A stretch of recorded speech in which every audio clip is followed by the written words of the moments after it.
doctors were like, okay, that I should go and that I just had like weeks to live, and there was basically nothing they could do. They were just giving me a death sentence, and I should go write my will, I should go do my power of attorney, give to my husband, just basically put my house in order.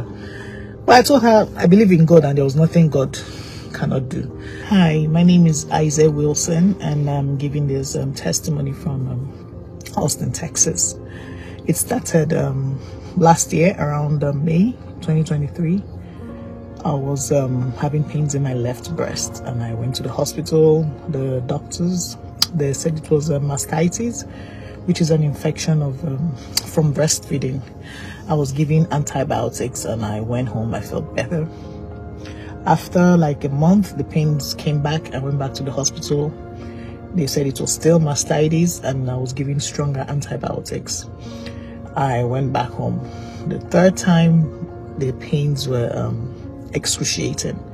I had to tell them to refer me to a specialist, and when I got there, they did a mammogram, which they found a tumor, and they went for a biopsy and they said it was breast cancer.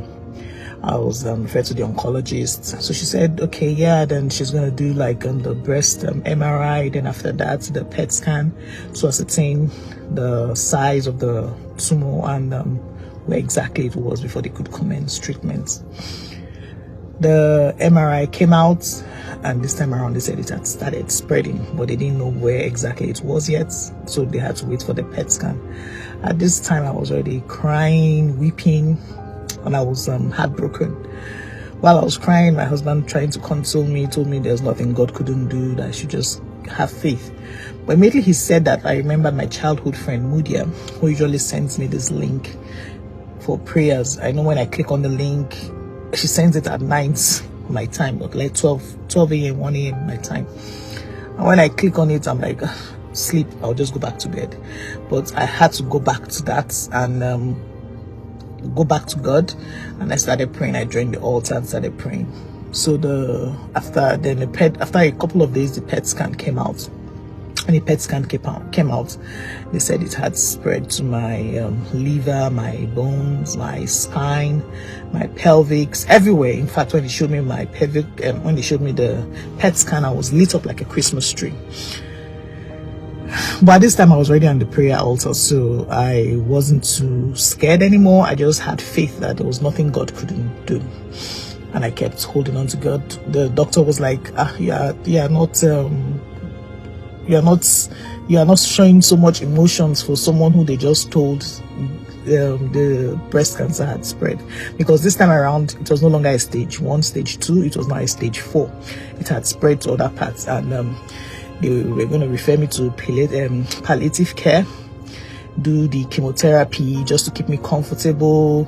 And the doctors were like, okay, that I should go and that I just had like weeks to live, and there was basically nothing they could do. They were just giving me a death sentence, and I should go write my will, I should go do my power of attorney, give to my husband, just basically put my house in order.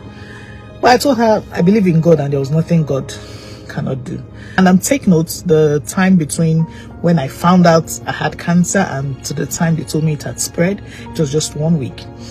So on the 20th of October, my ward came, and Pastor Jerry said, you're here, you found out that you had cancer, and they told you it had spread. That God is reversing it. In 1 week, they found out you had cancer. In 1 week, they say it has spread. In 1 week, they say you had cancer. In the same week, they say it has spread. Rakata, Rabiasa, that devil is a liar. Both the spread, both the cancer. By this you will know that God is a God of all flesh. There is nothing I announce like a turn around. I keyed into that word and trusted God that God was going to do it. The next PET scan I went for, which the results came out, and it showed that the spread, everything had gone. So I'm just here to return all the glory to God, and thank Pastor Jerry for the prayers. And to those of you that have testimonies to share, please do share your testimony, because the testimonies that I heard on the altar literally kept me sane, because at a point I was losing it. So I just want to say thank you, thank you, thank you, thank you, thank you.